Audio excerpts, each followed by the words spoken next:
Hello everyone, welcome back. कैसे हो आप सब लोग? स्वागत है आप सबका मेरे यूट्यूब चैनल कॉमर्स विद स्पर्श में। लास्ट वीडियो में हमने क्लास 11th और 12th के लिए अपने सिलेबस का डिस्कशन कर लिया था फॉर अकाउंटेंसी सब्जेक्ट। आज हमारा फर्स्ट लेक्चर है एंड आज के फर्स्ट लेक्चर में हम क्लास 12th का जो सिलेबस है पार्टनरशिप के साथ वो स्टार्ट करने वाले हैं। तो बिना कोई टाइम वेस्ट किए आइए पार्टनरशिप स्टार्ट करते हैं। इन वीडियोस का बेनिफिट आपके लिए क्या रहेगा, पहले मैं हल्का सा ब्रीफिंग ये दे देता हूँ। ये वाली जो वीडियोस हैं, इन वीडियोस में आपको पूरा syllabus with hand written notes देखने को मिलेगा, क्वेश्चन प्रैक्टिस मिलेगी एंड बीच में ऑन सम वीकेंड्स हम कुछ डाउट सेशंस भी आपके साथ रख लिया करेंगे जिससे आपके डाउट्स भी साथ के साथ क्लियर हो जाए। ठीक है। तो बिना कोई टाइम वेस्ट किए आइए स्टार्ट करते हैं।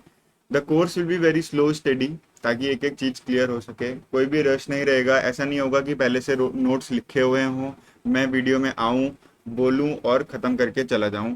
मैं आपके सामने आपके साथ नोट्स बनाऊंगा, उन नोट्स को समझाते हुए चलूंगा and this way we are going to cover our complete syllabus for accountancy for both class 11th as well as for class 12th। ठीक है। तो आज हमारा फर्स्ट चैप्टर है, वो है अकाउंटिंग फॉर पार्टनरशिप फर्म्स, जिसको हम बेसिकली बोल सकते हैं हमारे फंडामेंटल्स ऑफ अकाउंटिंग। तो मैं यहाँ पे नाम दे देता हूँ इसको फंडामेंटल्स। 11th क्लास में आप लोगों ने कहीं ना कहीं पढ़ा होगा कि हमारे को बिजनेस करने का तरीका क्या है। हमारे बिजनेस करने का तरीका होता है सोल प्रोप्राइटरशिप। ठीक है। सोल प्रोप्राइटरशिप में एक अकेला बंदा एक सोल प्रोप्राइटर होता है। ठीक है। ये सोल प्रोप्राइटर अपना बिजनेस करता है और अपने अकाउंट्स मेंटेन करता है, राइट। लेकिन कहीं ना कहीं मैंने आपको पहले भी बताया था जब सिलेबस डिस्कस कर रहा था, तब भी बताया था एंड आज दोबारा से बता देता हूँ कि बिजनेस को करने के बहुत सारे तरीके होते हैं, जिन्हें हम बोलते हैं फॉर्म्स ऑफ बिजनेस ऑर्गेनाइजेशन। ठीक है। जब भी बेसिकली एक इंसान को अपने बिजनेस में एडिशनल कैपिटल की जरूरत होती है या एक्सपेंशन करने का मन होता है, तो वो पार्टनरशिप की तरफ चला जाता है। अब पार्टनरशिप नाम से ही पता चल रहा है कि जब दो या दो से ज्यादा लोग जुड़ते हैं किसी भी बिजनेस को करने के लिए, उसको पार्टनरशिप होता है। तो मैंने आपको किस तरीके से समझाया कि हमने क्लास 11 में पढ़ा था कि एक बिजनेस करने का तरीका होता है सोल प्रोप्राइटर, यानी कि एक अकेला आदमी जो बिजनेस कर रहा है वो भी अपने अकाउंट्स मेंटेन करता है। वो हम पढ़ के आ चुके हैं। लेकिन बिजनेस को करने के बहुत सारे फॉर्म्स होते हैं, उन्हीं एक फॉर्म में से एक फॉर्म आता है मेरा पार्टनरशिप, राइट। अब ये पार्टनरशिप क्यों करी गई? पार्टनरशिप करी इसलिए गई क्योंकि जो ये सोल प्रोप्राइटर था, this sole proprietor wants to expand his business. क्या करना चाहता है? वो अपने बिजनेस को एक्सपैंड करना चाहता है। इस एक्सपेंशन के लिए इस बंदे को अपने पास क्या चाहिए? कैपिटल चाहिए।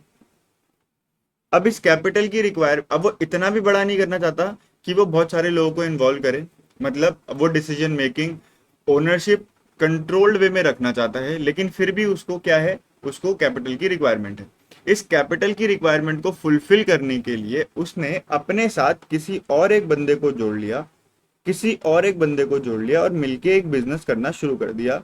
This type of business is known as partnership. Clear होगी मेरी बात? तो जब भी हमें कैपिटल की रिक्वायरमेंट होती है, हमें अपने बिजनेस का एक्सपेंशन करना होता है, हमें अपने बिजनेस को एक्सपैंड करना होता है, तो हम partnership form of business organization खोलकर बिजनेस कर सकते हैं। यहां तक क्लियर होगी बात? तो आइए सबसे पहले हम समझते हैं पार्टनरशिप की डेफिनेशन को। The first point that we are going to do is today, that is definition of partnership. जिन लोगों ने अभी तक स्कूल में अच्छे से नहीं पढ़ा है या जिनके पास अच्छे नोट्स नहीं हैं, वो इन नोट्स को अच्छे तरीके से रेफर कर सकते हैं। उनकी हेल्प होगी इन नोट्स से। ठीक है। और चाहें तो इन नोट्स को साथ के साथ बना भी सकते हैं। ठीक है। चलिए, अब यहाँ पे मैं एक बहुत इंपॉर्टेंट सेक्शन को कोट करने वाला हूँ, मैं वो बता देता हूँ। जो ये पार्टनरशिप है, this partnership is governed by this partnership is governed by Indian partnership act 1932। Clear?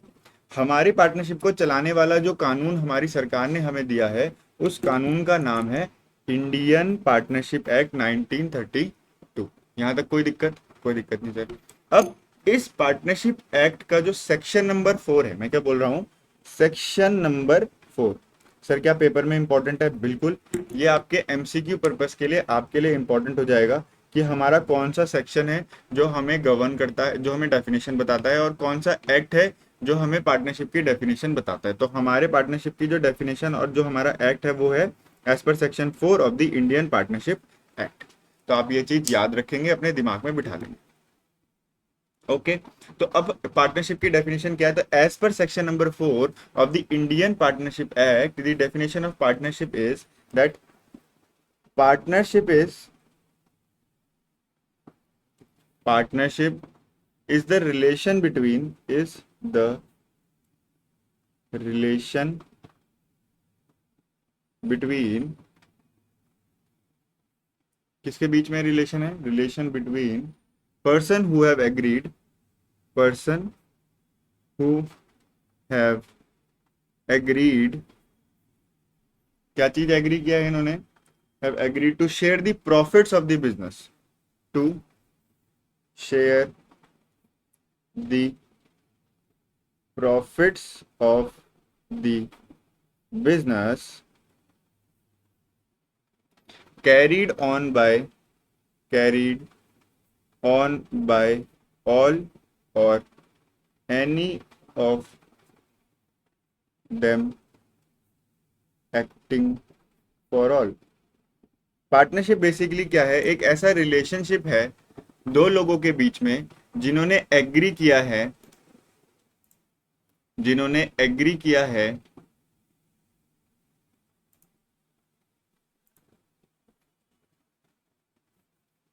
किस चीज के लिए एग्री किया है? प्रॉफिट शेयर करना बिजनेस के, या तो वो बिजनेस सब चलाते हो या उनके बिहाफ में कोई भी एक चलाता हो। तो मैं पुराने एग्जांपल को अपने यहाँ पे कोट करना चाहूंगा। लेट्स सपोज हमारे पास एक पर्सन है मिस्टर ए, हमारे पास एक पर्सन है मिस्टर बी, और हमारे पास एक पर्सन है मिस्टर सी। ठीक है, हमें लॉ तो नहीं पढ़ना है, हमें लॉ तो नहीं पढ़ना है, ठीक है, हमें तो अकाउंट्स पढ़नी है। तो अकाउंट्स के हिसाब से मैं आपको समझाऊंगा। अब मैं ये तो बताऊंगा नहीं कि मिस्टर ए किस टाइप का पार्टनर है, मतलब बेसिकली मैं आपको लॉ की टर्म्स नहीं बताने वाला हूँ, मैं आपको सिंपल अकाउंट्स बताऊंगा, मैं आपको पार्टनरशिप से रूबरू कराऊंगा और सीधा हम प्रैक्टिकल क्वेश्चंस की तरफ मूव ऑन कर जाएंगे। ठीक है, ये सब पढ़ना हमारे थ्योरी पार्ट के लिए, हमारे एमसीक्यू पार्ट के लिए इंपॉर्टेंट बन चुका है। तो इसीलिए ये सारी चीजें भी यहाँ पे डिस्कस करनी ज्यादा जरूरी है, वरना मैं चाहूँ तो सीधा प्रैक्टिकल पोर्शन पे भी जंप ऑन कर सकता हूँ। ठीक है, partnership is the relation between person who have agreed to share the profit of the business. वापस आ जाते हैं अपनी डेफिनेशन पे, carried on by all or any of them acting for all. मैं यहाँ पे आपके सामने एक एग्जांपल डिस्कस करने वाला हूँ। एग्जांपल में मैं आपको बता रहा हूँ कि 3 पार्टनर हैं, mister A, mister B and mister C. Mister A जो है मिस्टर बी और मिस्टर सी के साथ मिलकर एक बिजनेस चलाते हैं, एंड इस बिजनेस को वो बोलते हैं पार्टनरशिप। ठीक है, अब इस डेफिनेशन का मतलब क्या है कि एक ऐसा रिलेशन इन लोगों के बीच में जिन्होंने एग्री किया है कि ये इस बिजनेस का जो है प्रॉफिट उसको शेयर करेंगे। अब इस बिजनेस में जरूरी नहीं है प्रॉफिट हो, लेकिन डेफिनेशन में प्रॉफिट लिखा है तो हम प्रॉफिट की बात कर रहे हैं, लेकिन हो सकता है बिजनेस में लॉस भी हो, उस लॉस को भी ये शेयर करेंगे ही करेंगे। ठीक है, अब मेन बात आती है carried on by all or any of them acting for all.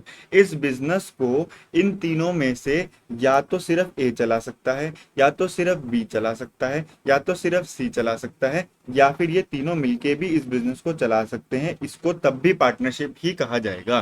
दोबारा से डेफिनेशन को आप एक बार पढ़िए। डेफिनेशन कहती है पार्टनरशिप इज अ रिलेशन, ये एक ऐसा रिलेशन है बिटवीन पर्सन्स जिन्होंने एग्री किया है कि वो प्रॉफिट शेयर करेंगे, बिजनेस का प्रॉफिट शेयर करेंगे। उस बिजनेस के प्रॉफिट को या तो वो सब मिलके चला सकते हैं, यहाँ पे मैंने लिखा, या फिर उनके ब्याह पे कोई भी एक चला सकता है। ठीक है, इतना मोर देन इनफ है आप लोगों को समझाने के लिए बिजनेस पार्टनरशिप की डेफिनेशन के बारे में। क्लियर हो गया? चलिए अब आगे चलते हैं। अगली चीज जो हमें समझनी है पार्टनरशिप को लेके वो है my dear students nature of partnership. पार्टनरशिप का नेचर क्या है? अब पार्टनरशिप को गवर्न करता है लॉ भी। पार्टनरशिप को कौन गवर्न करता है? पार्टनरशिप को गवर्न करता है लॉ भी। और पार्टनरशिप को हमें अकाउंटिंग पॉइंट ऑफ व्यू से भी पढ़ना है। तो सिंपल है, दो चीजें ध्यान रखनी है। पहली है from legal point of view, कानूनी तौर से कैसे देखा जाता है पार्टनरशिप को, ठीक है। दूसरा है accounting point of view, from accounting point of view.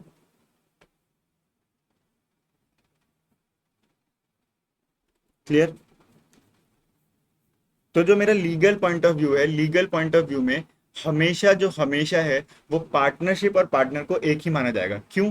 क्योंकि अगर मान लो कोई भी डिफॉल्ट पार्टनरशिप में होती है तो उसके लिए मेजरली रिस्पॉन्सिबल कौन है? उसके लिए मेजरली रिस्पॉन्सिबल कौन है? वो पार्टनर्स तो इन्वॉल्व है, वही पार्टनर्स तो रिस्पॉन्सिबल है। तो जब भी हम लीगल पॉइंट ऑफ व्यू से पार्टनरशिप के नेचर को समझेंगे तो हम पार्टनर और पार्टनरशिप फर्म को एक ही मानेंगे, अलग अलग नहीं मानेंगे। लेकिन लेकिन जब भी मैं अकाउंटिंग पॉइंट ऑफ व्यू से बात करूंगा, जब भी मैं अकाउंटिंग पॉइंट ऑफ व्यू से आपको समझाने की कोशिश करूंगा, तो अकाउंटिंग पॉइंट ऑफ व्यू से हम पार्टनर्स के खाते और पार्टनरशिप के खातों को अलग अलग रखते हैं और उसी हिसाब से अकाउंटिंग करते हैं। ठीक है। तो मैं यहां पे लिखना चाहूंगा कि from legal point of view partnership is not a separate legal entity. ठीक है। क्यों? क्यों? क्योंकि फर्म के जो डेट्स हैं, यानी कि फर्म ने जो भी नुकसान करे हैं, जो भी उधार लिए हैं, ठीक है,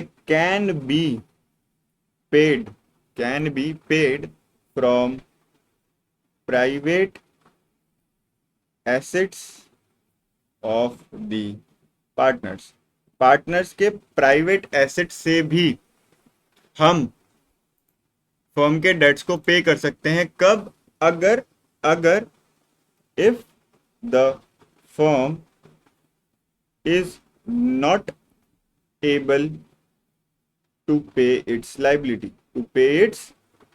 अगर फर्म अपनी लाइबिलिटी पे नहीं कर पा रही है तो पार्टनरशिप में लॉ कहता है कि पार्टनर्स के प्राइवेट एसेट से भी हम फर्म के डेट्स को रीपे कर सकते हैं। और अकाउंटिंग पॉइंट ऑफ व्यू की बात अगर मैं करूं, तो accounting point of view simple है, वो कहता है कि partnership is a separate legal entity from its own partners. जब भी अकाउंटिंग करोगे तो अकाउंटिंग पॉइंट ऑफ व्यू से आप जब नेचर समझोगे तो अकाउंटिंग पॉइंट ऑफ व्यू से नेचर पार्टनरशिप का बिल्कुल अलग होता है उसके पार्टनर्स। क्लियर। तो स्लोली एंड स्टडीली हम चल रहे हैं। बहुत बड़ी बड़ी वीडियोस नहीं रखेंगे कि आप लोगों के लिए बोरिंग हो जाए। छोटी छोटी वीडियो में कंपाइल करके पूरे सिलेबस को, पूरे क्वेश्चन प्रैक्टिस को यहाँ पे रखेंगे। मैक्सिमम ट्राई करेंगे कि 15 से 20 मिनट की आपकी वीडियो बने एंड उससे ज्यादा वीडियो स्ट्रेच ना हो। तो आज की वीडियो में हमने पार्टनरशिप को थोड़ा सा समझा, एग्जाम्पल समझा, पार्टनरशिप की डेफिनेशन समझी, मैंने आपको एक लॉ कोट किया, मैंने आपको एक सेक्शन कोट किया उस लॉ का जो आपको याद रखना है आपके एमसीक्यू पॉइंट ऑफ व्यू से, मैंने आपको डेफिनेशन का डीप एनालिसिस दिया एक एग्जांपल समझाकर, एंड मैंने आपको नेचर बताने की कोशिश करी कि जो पार्टनरशिप है उसके नेचर को अगर समझना हो कानूनी तौर पे और अकाउंटिंग तौर पे तो वो किस तरीके से समझा जाता है। ठीक है। आई होप कि ये वीडियो आप लोगों के लिए हेल्पफुल रहेगा, आप लोगों को पार्टनरशिप समझने में आसानी होगी एंड आप इन वीडियोस की हेल्प से अपनी क्लास 12 के सिलेबस को बहुत इजीली कवर कर पाओगे। तो आज की इस वीडियो में इतना ही रखते हैं, मिलता हूं आपको अगली ऐसी ही बेहतरीन वीडियो में। अगर आप चैनल पर नए हो तो प्लीज कॉमर्स विद स्पर्श को सब्सक्राइब कर लीजिए।